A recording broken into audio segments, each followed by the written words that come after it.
Hello नमस्कार दोस्तों, आप सभी का स्वागत है आपके अपने YouTube चैनल ऑनलाइन शिक्षण पर। आज की इस वीडियो में हम जानने वाले हैं दीक्षा ऐप पर उपलब्ध गणित विषय के जितने भी असाइनमेंट्स हैं उन सभी को आज की इस वीडियो में कंप्लीट करने वाले हैं। उसी के साथ ही आपका गणित विषय का पूरा कोर्स कंप्लीट हो जाएगा।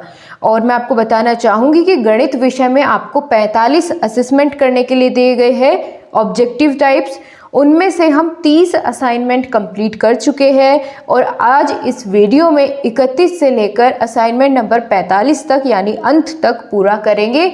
एक ही वीडियो में सभी असाइनमेंट्स को कंप्लीट करेंगे।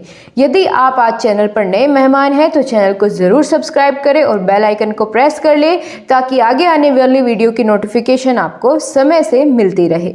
चलिए दोस्तों, बिना किसी देरी के शुरुआत करते हैं। और जैसा कि पहले मैंने आपको बताया कि डायरेक्टली आंसर करते हुए चलेंगे, क्योंकि हमें 31 से लेकर 45 तक असाइनमेंट इसी में पूरे करने हैं, तो बहुत जल्दी से करेंगे तो कम समय में पूरा कर पाएंगे। पहला क्वेश्चन है असाइनमेंट नंबर 31 का। यदि प्रेक्षणों की संख्या 13 तथा उसका माध्य 9 हो तो प्रेक्षणों का योगफल होगा। तो इसका आंसर जो आने वाला है ऑप्शन नंबर डी 117, यही इसका सही आंसर होगा। आप टिक लगाकर आगे बढ़ सकते हैं। अगला प्रश्न है प्रथम 10 प्राकृतिक संख्याओं का समांतर माध्य क्या होगा। तो इसका जवाब आएगा आपका ऑप्शन नंबर ए 5.5। आगे बढ़ते हैं। अगला प्रश्न है 2, 2, 3, 2, 1, 4 का बहुलक क्या होगा।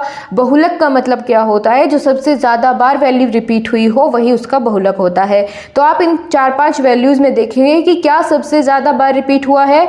तो 2 जो है वो कई बार रिपीट हो गया है, आपको इसका मतलब यही है सबसे ज़्यादा बार 2 रिपीट यहाँ पर हुआ है। हम इसी को अपना आंसर मानते हुए आगे बढ़ेंगे। अगला प्रश्न है, इसमें आपसे पूछा गया है कि माध्यिका क्या होगी। तो माध्यिका ज्ञात करने के लिए क्या फॉर्मूला लगता है, n+1/2। n क्या होता है, नंबर ऑफ वैल्यूज जितनी भी इसमें दी गई होती है उसमें 1 जोड़ के और 2 से भाग देना होता है। पहले इसको असेंडिंग ऑर्डर में तो आपको ऑलरेडी दिया गया है। चलिए इसका डायरेक्टली आपको आंसर बताती हूँ, क्योंकि जब इसको सोल्व करने की बारी आएगी तो आपको मैथ्स पढ़ा रहे हैं प्रकाश सर, आपको प्रत्येक कॉन्सेप्ट को वहाँ पर क्लियर किया जाएगा। अब यहाँ पर हम समय की पाबंदी को देखते हुए सभी प्रश्नों के उत्तर आपको डायरेक्टली बताते हैं। इसका दोस्तों सही आंसर होगा ऑप्शन नंबर सी 9। आगे बढ़ते हैं। अगले प्रश्न का उत्तर होगा ऑप्शन नंबर बी 18। यहाँ पर फिर से आपसे माध्यिका पूछी गई है, तो इसका सही जवाब ऑप्शन नंबर ए 12 हो जाएगा। यदि 2 और 3 और x का समांतर माध्य 3 है तो x का मान ज्ञात कीजिए। तो यहाँ पर आपकी x की वैल्यू आएगी 4 और सही आंसर हो जाएगा आपका। उसके बाद नेक्स्ट क्वेश्चन है, यहाँ पर फिर से बहुलक देखना है। बहुलक मतलब जो सबसे ज़्यादा बार रिपीट हुआ हो। तो 30 ऐसी संख्या है जो सबसे ज़्यादा बार रिपीट हुई है, इसका आंसर 30 होगा। आंकड़े 15, 12, 10, 9, 6 की माध्यिका ज्ञात करनी है। तो माध्यिका ज्ञात करने के लिए सबसे पहले इन संख्याओं को आप बढ़ते हुए क्रम में लगाएंगे और फिर n+1/2 करके, n मतलब लास्ट वाला पद, ठीक है। ऐसे करके आप इसके बीच की वैल्यू निकाल लेंगे, उसे माध्यिका कहते हैं, जो कि आपका आंसर आएगा ऑप्शन नंबर बी 10। 2, 5 और 8 का समांतर माध्य होगा, क्या होगा, 5 होगा, ठीक है। अब आगे बढ़ते हैं। यहाँ पर दोस्तों आपके सभी प्रश्न पूर्ण हो चुके हैं। असाइनमेंट नंबर 31 के 10 प्रश्न पूछे थे, सभी के उत्तर दे चुके हैं। सबमिट करते हैं और अपना डाटा सर्वर पर सबमिट कर देते हैं और देखेंगे कि स्कोर कितना किया है हमने। सो गाइज, स्कोर आपके सामने है। हमने सभी प्रश्नों के बहुत अच्छे से आंसर किए हैं और 10 में से 10 हमारा स्कोर है। अब हम चलेंगे अगले असाइनमेंट पर, असाइनमेंट नंबर 32। तो चलिए फटाफट से 32वें असाइनमेंट को पूर्ण करेंगे, जिसमें पहला प्रश्न आपसे पूछा गया है, इनमें से आयतन की इकाई क्या होती है। तो आयतन की इकाई क्या होती है, वर्ग मीटर होती है, घन मीटर, मीटर या डेसीमीटर। तो घन मीटर होती है आयतन की इकाई। अगला प्रश्न है, किसी ठोस द्वारा प्रतिस्थापित किए गए द्रव का आयतन क्या होगा? तो ठोस के आयतन के बराबर ही होगा। ठीक है, ऑप्शन ए बिल्कुल करेक्ट है। पानी की एक टंकी 1.5 मीटर लंबी, 50 सेंटीमीटर चौड़ी तथा 75 सेंटीमीटर ऊंची है, तो टंकी का आयतन क्या होगा? आयतन निकालने के लिए आप क्या फॉर्मूला लगाते हैं?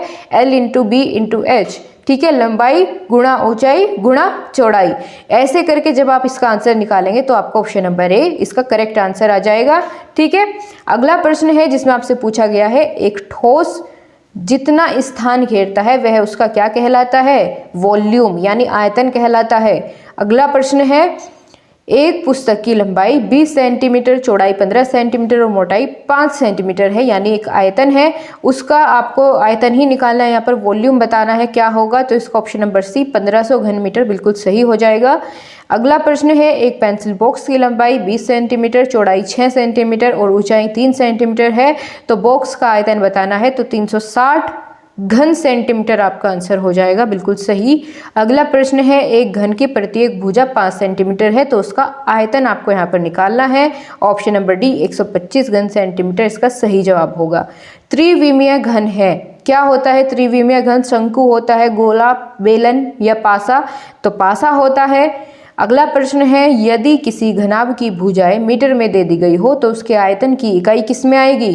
मीटर में ही तो आएगी, और मीटर के साथ क्या लगेगा? घन मीटर। ठीक है, बिल्कुल सही। अगला प्रश्न है, यदि किसी घन की भुजाएं सेंटीमीटर में दी गई हो तो उसका आयतन किस इकाई में होगा? तो जैसे पहले मीटर में था, इस बार कैसे होगा? सेंटीमीटर में होगा, और घन के साथ घन सेंटीमीटर। बिल्कुल सही।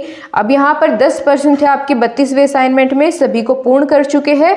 डाटा सबमिट कर देते हैं और अपना स्कोर साथ साथ यहाँ पर हम जानते हुए चलेंगे। देखते हैं कितना स्कोर हमने किया है। सो गाइस, सभी प्रश्नों के उत्तर एकदम बिल्कुल सही है, एक्यूरेट है। आप लोग पूरा करिए साथ साथ, और अब आगे बढ़ेंगे असाइनमेंट नंबर 33 पर।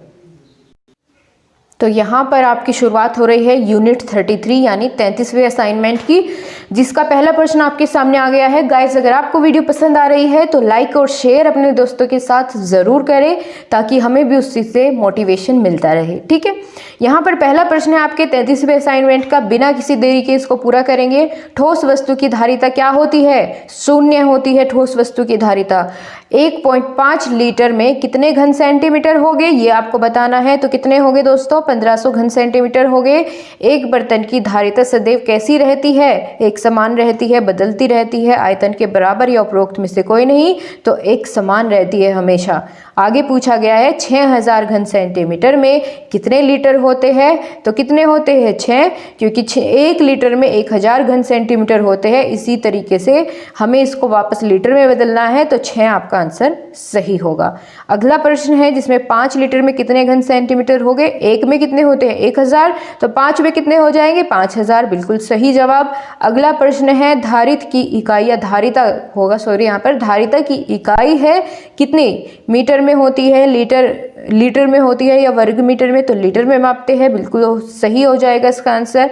अब आगे पूछा गया है, कोई पात्र जितना तरल धारण करता है वह उसका क्या कहलाता है? उसकी धारिता कहलाती है।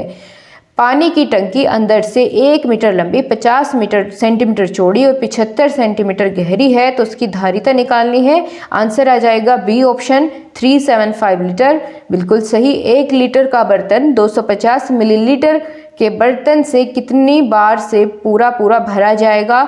तो 4 बार में पूरा भरा जाएगा। ठीक है, इसका ऑप्शन नंबर डी बिल्कुल करेक्ट होगा।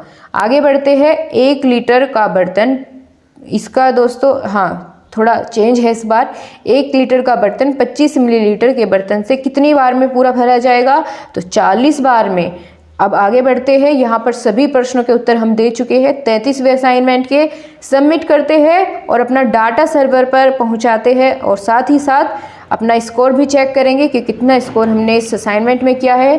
गाइस, सभी प्रश्न हमारे बिल्कुल एक्यूरेट है, सभी प्रश्नों के एकदम सही उत्तर है।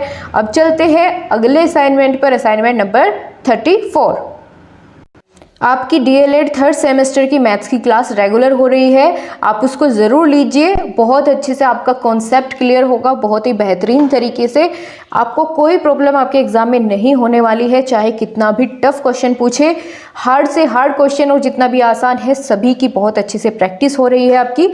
तो ज़रूर क्लास लीजिए गाइज, आपके सभी डाउट्स क्लियर वहाँ पर हो जाएंगे क्लास में, ठीक है। सुबह 8:30 बजे आपकी क्लास होती है और इसी समय होती रहेगी आगे भी, तो ज़रूर लिया कीजिए। अब यहाँ पर हम 34वें असाइनमेंट को पूरा करने वाले हैं, जिसका पहला प्रश्न है एक घन की भुजा 1.2 सेंटीमीटर है, तो घन का संपूर्ण पृष्ठ क्या होगा।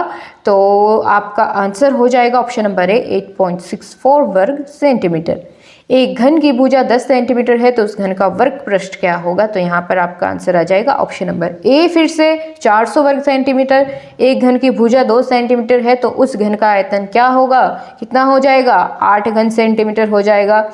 किसी घन में फलकों की संख्या कितनी होती है, 6 होती है या 8 होती है। तो फलक आपको यहाँ पर बताने हैं गाइस, फलक कितने होंगे यहाँ पर, 6 हो जाएंगे, ठीक है, 6 फलक होते हैं। तो चलिए टाइप करते हैं आपको यहाँ पर 6। अब चलिए इसको सबमिट कर देते हैं। यहाँ पर आपसे अगला प्रश्न पूछा गया है, जिसमें पूछा है किसी घन के शीर्षों की संख्या बताइए। तो एक घन में कितने शीर्ष होते हैं, 8 होते हैं। अब यहाँ पर आंसर करेंगे। ये बहुत अच्छे क्वेश्चन मुझे लगे, फिल इन द ब्लैंक्स की फॉर्म में यदि पूछे गए हैं तो साथ में इसको ऑप्शन भी दिए गए हैं। इस तरह के क्वेश्चन में गलती होने के चांसेस बहुत कम रहते हैं और सर्वर भी डाटा को रीड कर पाता है बहुत अच्छे से। सभी जगह इस तरीके से दिया होना चाहिए था, लेकिन कोई बात नहीं, अगर नहीं दिया है कहीं पर तो हम उसे आपको पूरा करा ही रहे हैं। यहाँ पर आपका पूछा गया है कोरों की कितनी संख्या होती है किसी घन में, तो 12 होती है, 12 कोर होते हैं। चलिए 12 यहाँ पर फिल कर देते हैं। अब आगे बढ़े, यहाँ पर फिर से आपके बहुविकल्पीय प्रश्न आ गए हैं। निम्न में से किसके 6 फलक समान होते हैं। तो 6 फलक समान किसके होते हैं, घन के ही तो होते हैं। इसको सबमिट करेंगे। घन के फलक किस आकार के दिखाई देते हैं, वर्गाकार या आयताकार। तो वर्गाकार होते हैं, ठीक है, ऑप्शन बी बिल्कुल सही हो जाएगा। अगला प्रश्न है घनाकार वस्तु को पहचानिए, कौन सी होगी। बेलन, बेलन तो बिल्कुल नहीं होगी, वो तो किसकी रूप में कैसी होती है, सिलिंड्रिकल होती है, ठीक है। गेंद, गेंद कैसी होती है आपकी, स्फेयर जैसी होती है। बकरी तो बिल्कुल भी नहीं, और पासा हो जाएगी जो आपकी घनाकार वस्तु होती है, ठीक है। नेक्स्ट क्वेश्चन है घन के संपूर्ण पृष्ठ का सूत्र बताना है। तो 6a² होता है, क्योंकि 6 साइड होती है, ठीक है। किसी घन के कितने फलक और कितने कोर, कितने शीर्ष होते हैं, आपको इसी सीरियल में लिखना है। पहले फलक, फिर कोर, फिर शीर्ष। तो कितने होंगे, 6 फलक होते हैं, 12 कोर होती है और 8 शीर्ष होते हैं। तो कौन से ऑप्शन सही है, ऑप्शन ए में दिया गया है, बिल्कुल सही। घन कैसी आकृति है, तो अभी हमने जाना था, थोड़ी देर पहले यही क्वेश्चन आया था। तो त्रिविमीय होती है, ठीक है। इसको सबमिट कर देते हैं। और 12 क्वेश्चन आपके 34th असाइनमेंट में थे। सबमिट करके और साथ ही साथ अपना स्कोर जानेंगे, देखेंगे कि फिल इन द ब्लैंक्स को रीड कर पाता है या नहीं। करना चाहिए, क्योंकि इस बार ऑप्शन भी साथ दिए गए थे, बिल्कुल सही। हमने सभी प्रश्नों के एकदम करेक्ट आंसर आपको बताए हैं, तो आप लोग साथ साथ करते हुए चलिए और लाइक बटन को ज़रूर प्रेस करिए गाइज। अब हम आगे बढ़ेंगे और बहुत ही ऊर्जा के साथ अगला असाइनमेंट कंप्लीट करेंगे।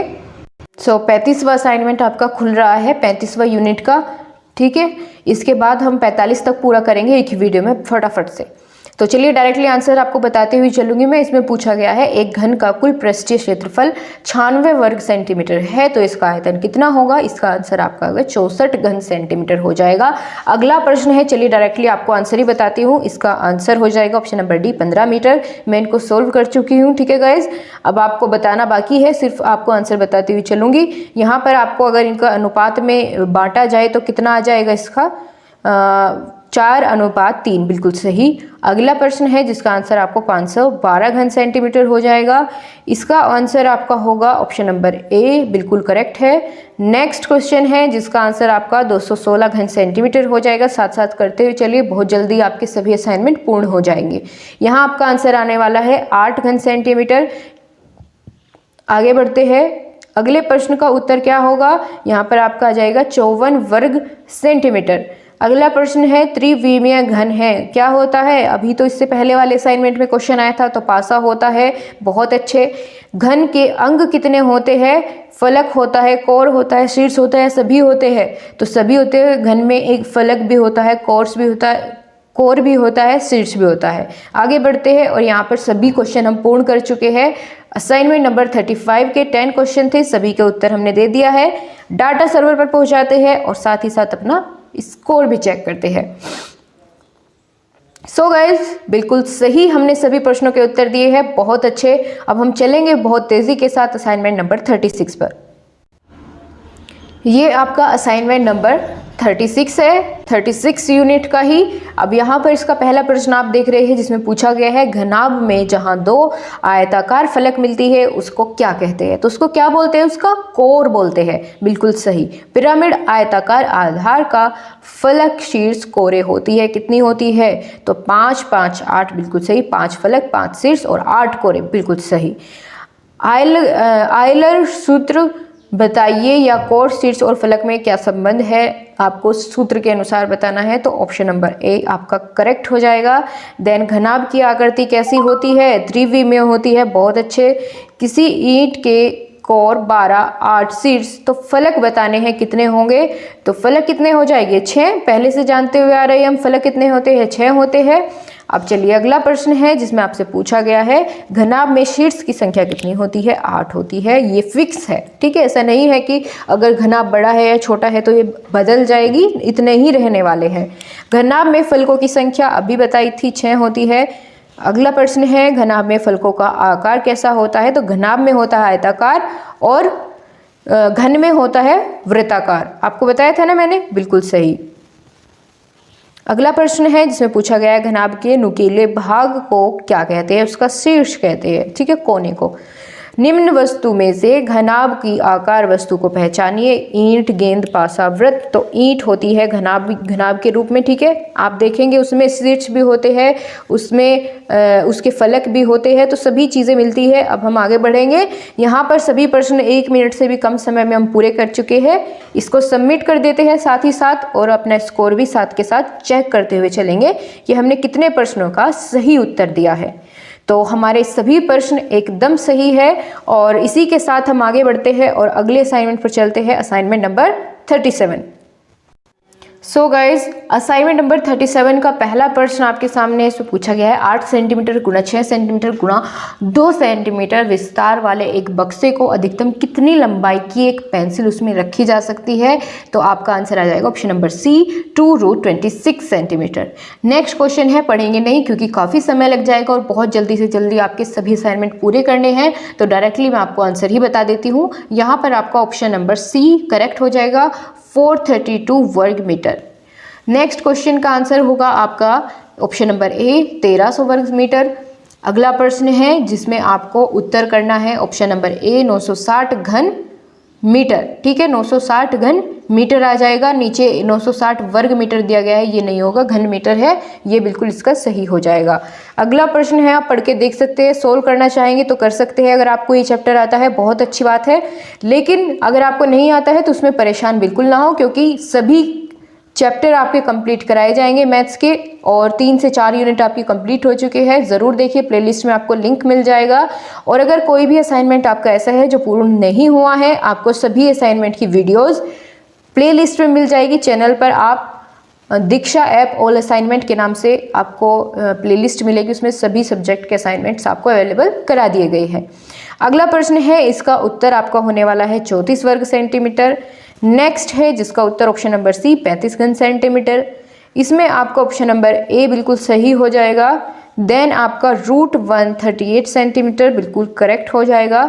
नेक्स्ट क्वेश्चन है जिसमें आपको आंसर करना होगा ऑप्शन नंबर सी। अगला प्रश्न है 280 घन सेंटीमीटर, ऊपर वाला करना है, नीचे वर्ग सेंटीमीटर दिया गया है, तो दोनों के बीच डिफरेंस आपको समझना होगा, ठीक है, क्योंकि घन सेंटीमीटर या मीटर में ही उसका आंसर करते हैं।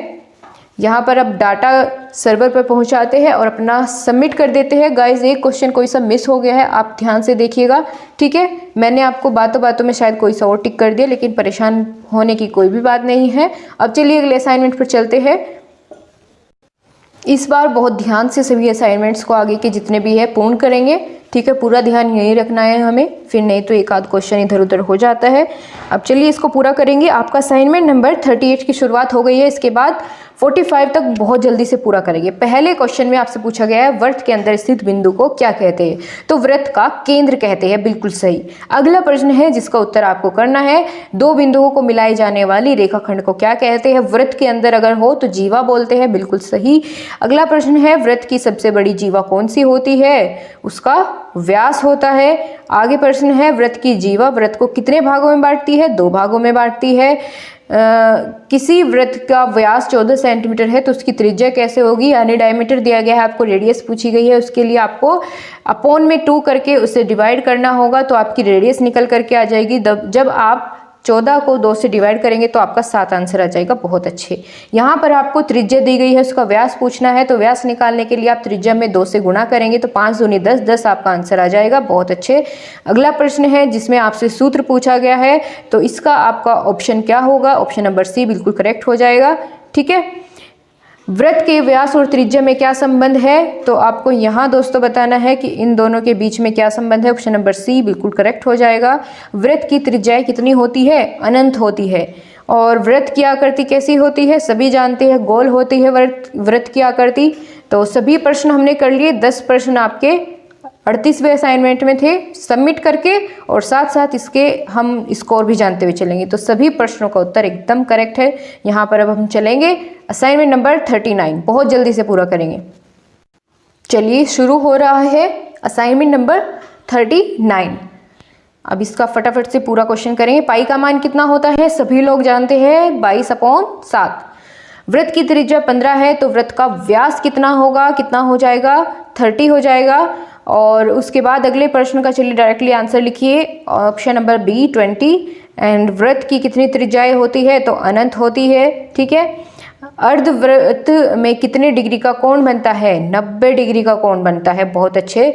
अगला प्रश्न है जीवा वृत्त को कितने भागों में बांटती है, जीवा वृत्त को कितने भागों में बांटती है, तो ऑप्शन में दोस्तों यहाँ पर होना चाहिए था 2 भागों में, लेकिन वो ऑप्शन नहीं दिया गया है, इसीलिए यहाँ पर हम त्रिज्या को टिक करेंगे, ठीक है, और आगे बढ़ेंगे, क्योंकि ऑप्शन में ऑप्शन सही नहीं दिए गए हैं यहाँ पर, लेकिन त्रिज्या करके सही आएगा। वृत्त की सबसे बड़ी जीवा कौन सी होती है, व्यास होता है। फिर से त्रिज्या खंड कितने प्रकार के होते हैं, 2 प्रकार के होते हैं, सबमिट करते हैं। वृत्त और त्रिज्या में क्या संबंध है, आपका ये वाला फॉर्मूला बिल्कुल सही हो जाएगा, सबमिट कर देते हैं। 9 क्वेश्चन आपसे पूछे गए थे, सभी के उत्तर हमने दे दिए हैं। एक क्वेश्चन के ऑप्शन गलत थे, देखते हैं रीड कर पाता है उसको या नहीं कर पाता है। तो गाइज ऑप्शन गलत थे लेकिन हमारा फिर भी वो क्वेश्चन सही आया है, ठीक है, वहाँ पर उसकी जगह कोई और ऑप्शन होना था। तो चलिए कोई बात नहीं, स्कोर तो हमारा पूरा है, उससे कोई फर्क नहीं पड़ता है। काफ़ी सारी मिस्टेक्स आपकी दी गई है मैथ्स के असाइनमेंट में। चलिए अब अगले असाइनमेंट पर चलते हैं, असाइनमेंट नंबर 40। असाइनमेंट नंबर 40, इसके बाद 5 असाइनमेंट रह जाएंगे आपके और आपका पूरा कोर्स मैथ्स का कंप्लीट हो जाएगा।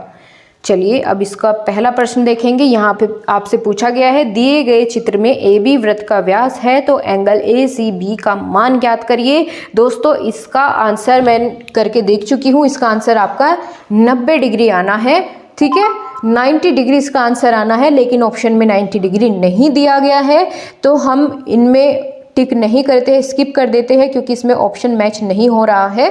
आप चाहे तो कोई भी ऑप्शन टिक कर सकते हैं, लेकिन सही आंसर इनमें नहीं है, स्किप करते हैं, आगे बढ़ते हैं। जो जो सही दिया गया है उसी को टिक करेंगे। किसी वृत्त को एक व्यास द्वारा 2 भागों में विभाजित किया जाता है, दोनों भाग कैसे होंगे, एक समान होंगे, बिल्कुल सही जवाब। आगे दिया गया है, एक ही जीवा को आधार मानकर किसी वृत्त खंड की परिधि पर बने कोण कैसे होंगे, एक समान ही होंगे, क्योंकि एक पर ही बने गए हैं। अर्धवृत्त का कोण कितना होता है, तो अर्धवृत्त का कोण कितना होता है गाइस, यहाँ पर फिर से आपके ऑप्शन में नहीं दिया गया है, ठीक है, तो यहाँ पर हम इसे स्किप करेंगे क्योंकि आपका सही ऑप्शन इनमें नहीं है। अगला प्रश्न है, किसी वृत्त को 2 बराबर वृत्त खंडों में निम्न में से कौन विभाजित करता है, तो उसका व्यास करता है, बिल्कुल सही हो जाएगा। आगे बढ़ते हैं। और हाँ गाइज, अगर आपको लगता है कि इन्हीं में से कोई सा आंसर है, कोई भी आपका डाउट होता है तो कमेंट बॉक्स में ज़रूर बताइए, ठीक है, कोई परेशानी नहीं है। आगे, किसी वृत्त को वृत्त खंडों में निम्न में से कौन विभाजित करता है, तो उसकी जीवा करती है।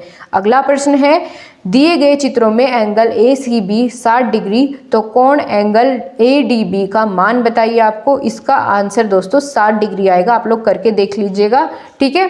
इसका एंगल आएगा 60 डिग्री, और 60 डिग्री ऑप्शन में नहीं है, सभी ऑप्शन में 40 डिग्री दे दिया गया है, तो इसमें हम छोड़ ही देते हैं इसको। कैसे टिक करें, अब क्या पता कौन से ऑप्शन की जगह 60 डिग्री होगा, इसको स्किप करते हैं, आगे बढ़ते हैं, ठीक है। ऑप्शन गलत दिए गए थे। नेक्स्ट क्वेश्चन आपसे फिर से सेम पूछा गया है, और यहाँ पर गाइस 40 डिग्री ही आना है इसका तो आंसर, लेकिन 40 कौन से वाला टिक करें ये समझ नहीं आ रहा है, तो हम इसको भी स्किप करेंगे। हम 4 क्वेश्चन स्किप कर चुके हैं क्योंकि उनके ऑप्शन गलत थे। अब यहाँ पर अगला प्रश्न है जिसमें पूछा गया है, दिए गए चित्र 1 में लघु वृत्तखंड को बताइए। लघु वृत्तखंड कौन सा होगा, तो यानी छोटे वाला आपको बताना है कौन सा खंड होगा, तो ACB, ठीक है। एंगल ACB छोटा है ना ADB से, तो यही हो जाएगा। चलिए देखते हैं है क्या इसमें, हाँ बिल्कुल है, ऑप्शन नंबर C बिल्कुल सही है, एंगल ACB।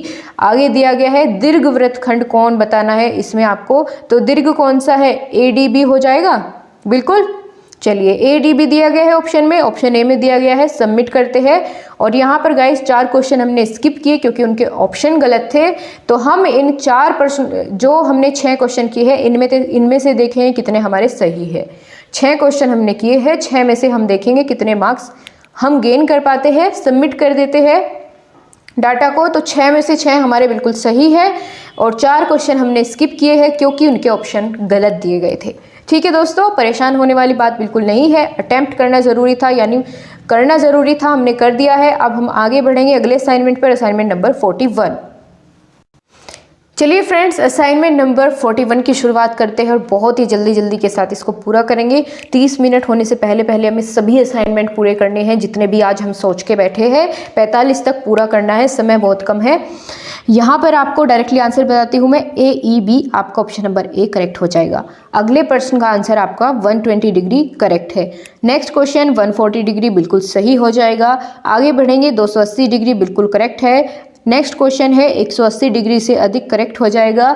आगे बढ़ेंगे, 180 डिग्री से कम आपको इसका आंसर लगाना है। देन 360 डिग्री आपका बिल्कुल करेक्ट हो जाएगा। उसके बाद अगले प्रश्न का उत्तर 180 डिग्री हो जाएगा। देन आपको यहाँ बताना है, आपको यहाँ पर सही ऑप्शन जो आपका है ऑप्शन नंबर D AYB बिल्कुल सही हो जाएगा। अगले प्रश्न का आपका उत्तर होगा AXB यानी ऑप्शन नंबर A। अब आगे बढ़ते हैं, 10 क्वेश्चन थे, सभी हमने कर लिए। सबमिट करते हैं और स्कोर चेक करते हैं। बहुत ही फटाफट से सभी को आगे आने वाले 4 असाइनमेंट आपके और बचते हैं, उनको पूरा करेंगे। गाइस सभी प्रश्नों के उत्तर एकदम सही है, हमने सभी को पूरा कर लिया है। असाइनमेंट नंबर 42 की शुरुआत करते हैं। अब इसके बाद 43, 44, 45 3 असाइनमेंट रह जाएंगे, उनको एकदम से फिनिश करेंगे। अब बारी आती है 42 की। अब इसके डायरेक्टली आंसर जानते हुए चलिए आप, पहले प्रश्न का उत्तर आपका होगा 30 डिग्री, ठीक है। आगे बढ़ते हैं, अगले प्रश्न का उत्तर है 60 डिग्री। साथ साथ आप लोग टिक करते हुए चलिए तो आपका बहुत जल्दी पूरा हो जाएगा। अगले प्रश्न का उत्तर होगा 140 डिग्री, बिल्कुल सही। 60 डिग्री इसका सही ऑप्शन होगा आपका। नेक्स्ट क्वेश्चन का आंसर 50 डिग्री बहुत अच्छे से आप करेंगे। 120 डिग्री बिल्कुल करेक्ट है। उसके बाद 80 डिग्री आपका अगले क्वेश्चन का आंसर है। 120 डिग्री। उसके बाद आपको दोस्तों ये ऑप्शन दिए गए हैं, आप लोग करके देखेंगे तो ऑप्शन मैच नहीं होता है। इसका आंसर आपका 50 डिग्री आना था, लेकिन 50 ऑप्शन में नहीं दिया गया है। आप चाहे तो इसमें से कोई टिक कर सकते हैं। आप देखेंगे 3 जगह पर 200 200 200 दिया गया है, तो इनमें से किसी एक की जगह 50 डिग्री आना था, तो आपके ऑप्शन गलत दिए गए हैं। हम इसको स्किप करेंगे और अगले क्वेश्चन पर बढ़ेंगे। आप चाहे तो इसमें कोई सा भी एक टिक कर सकते हैं।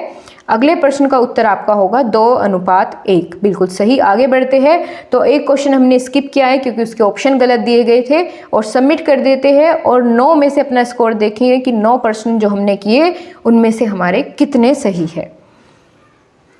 सो गाइज, एक क्वेश्चन यहाँ पर फिर से इधर उधर हो गया है जल्दी के चक्कर में। चलिए कोई बात नहीं, 8 बहुत है। आगे बढ़ते हैं, अगले असाइनमेंट पर चलते हैं। तो यहाँ से शुरुआत होती है आज के हमारे सेकंड लास्ट असाइनमेंट की। इसके बाद एक और बच जाता है, उसको भी फटाफट से पूरा करेंगे। दोस्तों इसका पहले क्वेश्चन का आंसर ऑप्शन नंबर 1 35 डिग्री बिल्कुल सही हो जाएगा। आगे बढ़ेंगे तो इसका answer option number D 140 degree बिल्कुल सही है। अगले क्वेश्चन का आंसर हो जाएगा ऑप्शन नंबर डी 11 सेंटीमीटर। इसके बाद आपके सभी रिटन असाइनमेंट्स को भी प्रिपेयर करना है तो काफ़ी समय लग जाएगा, इसीलिए बहुत जल्दी से पूरा करेंगे। अगले प्रश्न का उत्तर हो जाएगा 75 डिग्री। उसके बाद आपका अगले क्वेश्चन का आंसर आने वाला है 3। अगले प्रश्न का उत्तर होगा बराबर। ठीक है, अगले प्रश्न में आपसे पूछा गया है, इसका उत्तर आपका आ जाएगा 0। नेक्स्ट क्वेश्चन है, यहाँ पर पूछा गया है वृत्त की किसी बिंदु पर स्पर्श रेखा और स्पर्श बिंदु से होकर जाती हुई त्रिज्या परस्पर लंब होती है। बिल्कुल सही हो जाएगा। आगे है वृत्त तथा उसकी स्पर्श रेखा के उभयनिष्ठ बिंदु को क्या कहते हैं? उसे कहते हैं प्रतिच्छेद बिंदु। बिल्कुल सही। अगला प्रश्न है किसी वृत्त के किसी एक बिंदु से स्पर्श रेखाएं कितनी खींची जा सकती है? 1 खींची जा सकती है। आगे बढ़ते हैं, यहाँ पर 10 प्रश्न थे, सभी के उत्तर हम दे चुके हैं।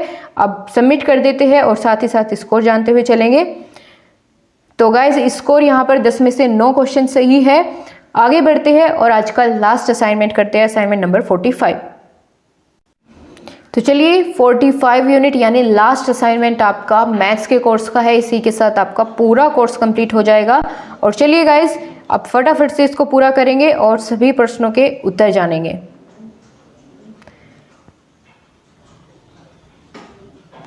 आपके सभी सब्जेक्ट के जितने भी असाइनमेंट्स हैं सभी को अपलोड कर दिया गया है, आप लोग देख सकते हैं। उनकी हेल्प से आप लोग जल्दी से कर सकते हैं। ठीक है, अब चलिए यहाँ पर पहला प्रश्न पूछा गया है 45वें असाइनमेंट का, जिसका आंसर आपका होगा 30 डिग्री। करेक्ट है। आगे बढ़ेंगे तो अगला प्रश्न का उत्तर आपका आने वाला है 15 सेंटीमीटर और 13 सेंटीमीटर। बिल्कुल सही हो जाएगा। नेक्स्ट क्वेश्चन का आंसर 90 डिग्री। करेक्ट है। आगे चलेंगे, समचतुर्भुज बिल्कुल सही हो जाएगा। अगले प्रश्न का उत्तर आएगा option number A, AB plus CD बराबर है AD प्लस BC के। ठीक है, आगे बढ़ेंगे, अगले प्रश्न का उत्तर जानेंगे।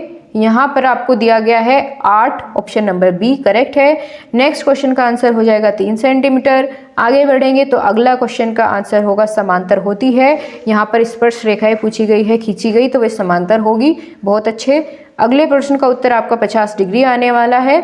नेक्स्ट क्वेश्चन जिसका आंसर आपका 7 सेंटीमीटर हो जाएगा और उसके साथ ही हमारा 45वां असाइनमेंट कंप्लीट हो जाता है। गाइस अगर आप लोग किसी भी ग्रुप में जुड़े हैं DLED से संबंधित, अपने सभी मित्रों तक वीडियो को पहुंचाएं, उनकी हेल्प करें ताकि सभी लोग अपने असाइनमेंट को समय से पूर्ण कर सके और आंतरिक मूल्यांकन को प्राप्त कर सके। सबमिट करते हैं और उसके बाद देखेंगे कितना स्कोर हमने किया है। और साथ ही साथ दोस्तों अगली वीडियो में मैं आपको बताऊंगी कि अपने सर्टिफिकेट कैसे आपको डाउनलोड करने हैं अगर आप नहीं कर पा रहे हैं। और साथ ही साथ ये भी जानें कि आपकी यदि प्रोग्रेस पूर्ण नहीं हो पा रही है तो उसके क्या रीज़न है और उसको 100% कैसे पूर्ण करना है। ठीक है, उस वीडियो का आप लोग वेट करेंगे, बहुत ही जल्द आपको प्रोवाइड की जाएगी। अगर आपको नेक्स्ट वीडियो चाहिए तो वीडियो को लाइक और शेयर ज़रूर करें। आप स्कोर देख सकते हैं 45वें असाइनमेंट का हमने सभी प्रश्नों के उत्तर एकदम सही दिए हैं। So thank you so much guys. आपसे फिर से मुलाकात होगी, तब तक के लिए बाय बाय, टेक केयर, जय हिंद।